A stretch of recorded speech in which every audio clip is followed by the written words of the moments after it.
Well, here we are this morning for our first interview. This is the home of Carol Welch, and I have to show you, first of all, going in to her garden area, and this is such a big part of what she does. We want to be sure and get a nice view here. This is the front entrance, and here is her front porch, which is the subject matter of the finished piece that she posted. She really is just so creative. Everything is so beautiful. So, let's see. She should be home.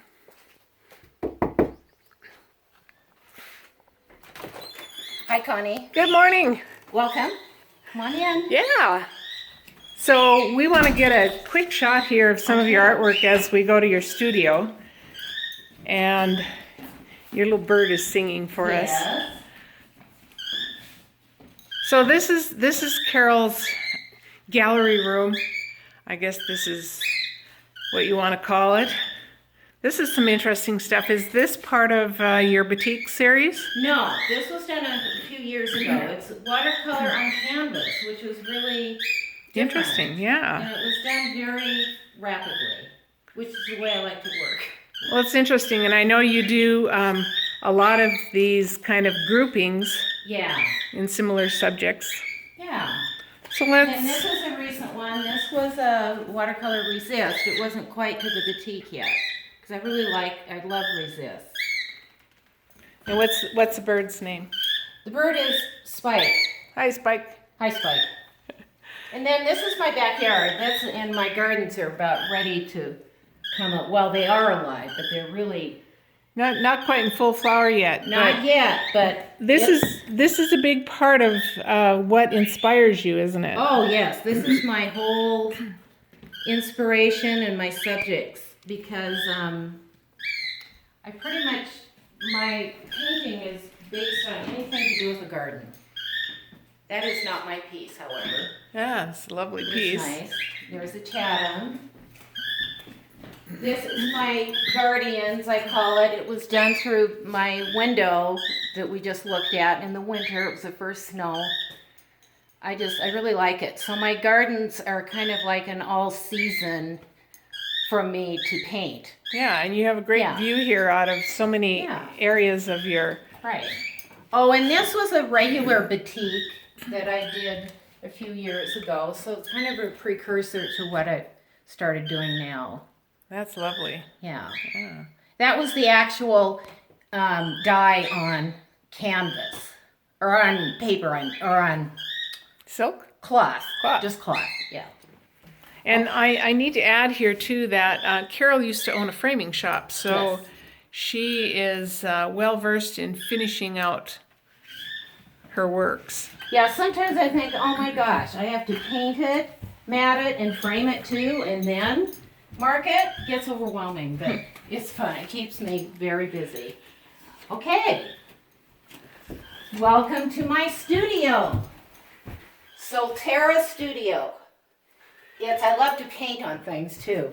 But Sol, meaning sun, and Terra is the earth. So I really need the sun and the earth for my painting. And so was this kind of inspired by your trip to Italy? It was very much inspired by my trip to Italy. Although this is of our yard with up on the hill, the two cottonwood trees that really caught my attention when we were looking at the lot. Okay. All right. And this must be your signature and tagline, huh? Right, a saturated right. brush with a bold spontaneity and watercolor, acrylic and caustic. I've never really, I tried oil, but it just takes too long. I like to work fast, so watercolor works the best. All right. So tell us, what's your, give us your elevator speech. Okay, so when people ask me what I do and I say I paint, and then of course everyone wants to know, well, what do you paint? And I paint anything to do with the garden, really. And in the summer I usually do watercolor, it's my first love.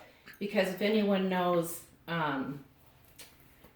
Ben Steele, he was my first teacher at Eastern at the time, and he said watercolor has a mind of its own. Just let it do its thing. So that's how I approach watercolor. And then I do acrylic also in the summer outside, and watercolor mostly though. And then I started with encaustic with the melted beeswax and pigment. And it's a really good process for being in the studio in the winter, because the smell of wax is yummy, and it's a really nice indoors activity. You have a great gallery wall up here. Oh, yes. And so we can certainly see that you're influenced by your flowers. And Oh, yeah. I'm guessing you love color.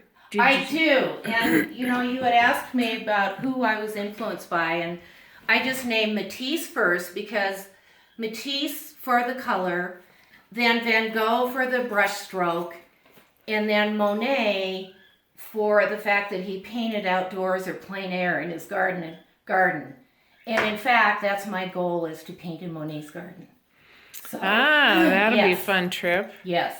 So do you come up to the studio every day and paint?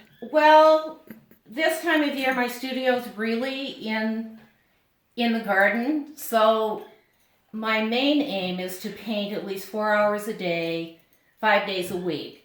And I always log my hours because it has a big part in how I price my art. But I go in spurts. Sometimes, you just don't feel like it. And I can come to my studio and get involved, but those times that I'm kind of blocked in a way, I decide to get outside my studio and see people and go to shows and art walks and just look for inspiration other places. So I'm guessing that your educational background plays a big hand in continuing your creativity into your... Oh, yes. I feel like most of my life, I've just breathed in art. I've been surrounded by it. I was an educator and in the school system for a while, and then I had my own gallery and frame shop, and then my ultimate dream job was at the Yellowstone Art Museum, where it was perfect, that I could live with art every day, and then to share the passion for it and help kids, interpret it and dream up cool projects. Yeah, and I saw those projects. They were great. Yeah. Your studio has some great light here with your skylights, and I know that was intentional when you built the house. Right. So, what parting nugget of wisdom would you have? Well, and maybe that's a little premature. Let's take a quick look here, because I know you have a process set up here for your watercolor batik. And I believe that you were influenced in this method by... This was, I needed to give her credit. So it sounds like I made it up and I don't want to claim it. But Kathy George, she said, get unique with batik. And it was in an artist sketchbook magazine. I always save them. Way back in August 2005. And I always wanted to try it. And last summer, I'd been wanting to start my Living on the Porch series. So that's what I used, this method. These are, this is my front porch. The staging has changed since when you just saw the porch. But then these were all, this one was during the solar eclipse with the little crescents. And they were just all images from living on my porch. And it goes back to my memories, when I was a kid. I remember sitting on the wicker rocker with my grandpa. And it all kind of has gone full circle. I finally realized why I like flowers and porches so much, because my grandmother always had flowers.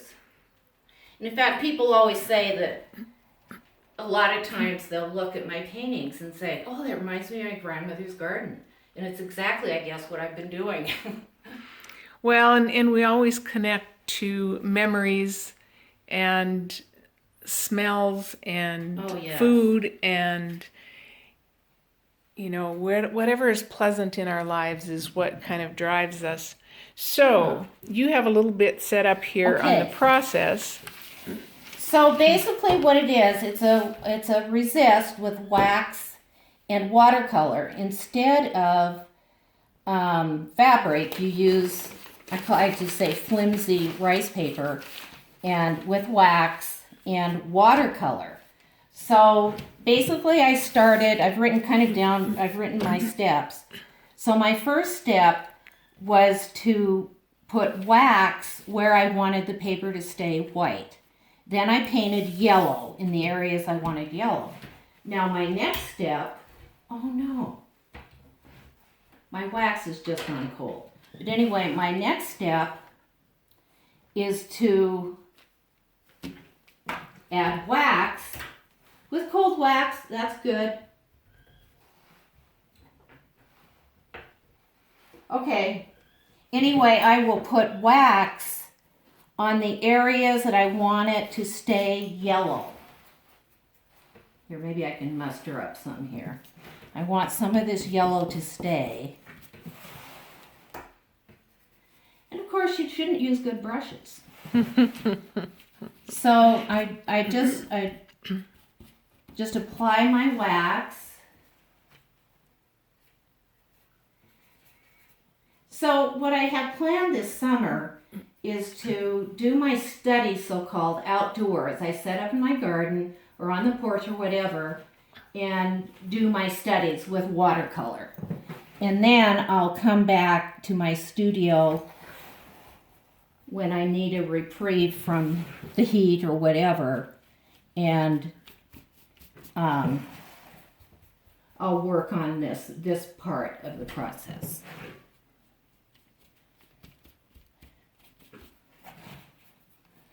So this is not only the resist, but then a very additive kind of process to your watercolor. Right. And you kind of, I think it out a little bit in advance. Like Kathy George, she does all of, her work and really plans it out, but I'm a little bit more loose. And she just happens, I contacted her for the first time to let her know I was going to use her technique, which she really appreciated. And guess where she is? In Italy right now. So now that I've met her, maybe I can go on one of her excursions.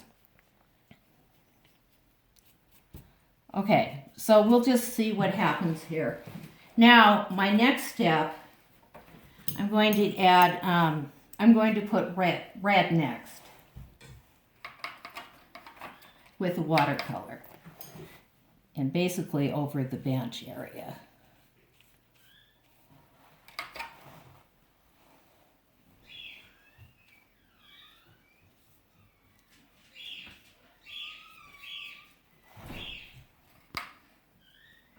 And you might think I'm being sloppy because I'm nervous and I'm going fast, but this is basically how I paint.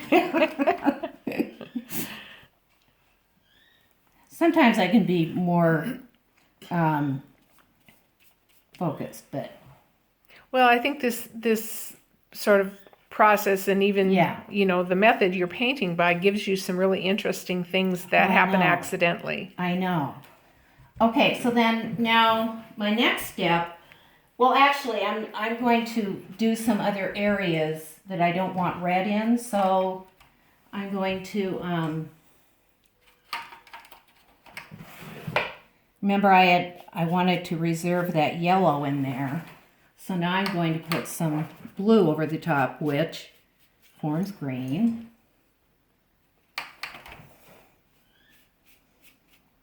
And then my trees. I always feel fortunate that I was raised in Montana because I witnessed 4 seasons.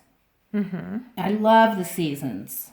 This last winter was a little hard, but I love the changes. Gives you more indoor painting time. Oh, it does. Yeah, exactly. But this time of year is my big time of year. Well, and I think too that as long as this last winter was, it gave me an opportunity to do a little bit of study. I order DVDs yeah. from artists that I Right. like, and you know, just spend as much time kind of in the research end of things. Right. I'm reading my summer read this summer is Leonardo da Vinci, which I'm enjoying a lot because there's a lot about Florence in there, so I get to relive all that. You have a real love affair with Italy, don't you? Yes, I do. Now, I'm interested in the paper that you are on here. I'm guessing it's not a very forgiving paper. It's not, because, and you find that out on the last step, because, see, now I'm going to do a lot more, see, now what I want to stay blue, I need to paint over that blue. So generally, would you wait for this watercolor I to probably dry? would. I'd let it to dry a little bit, but actually it doesn't hurt it too much, because my last step would be, once I've done that, okay, I've added some wax, then I go in, I would bring some lavender in maybe for the shadow, and then I'd wax it for other areas. And then the very last step is you grab all of this, and by the time I'm done, it's like leather, because you just put wax over the whole thing, you crumple it. Oh, interesting. And it's sturdy but yet fragile. I did one where when I opened it, it was in 1,000 pieces. So I thought, okay, just relax, I can do it, but I couldn't.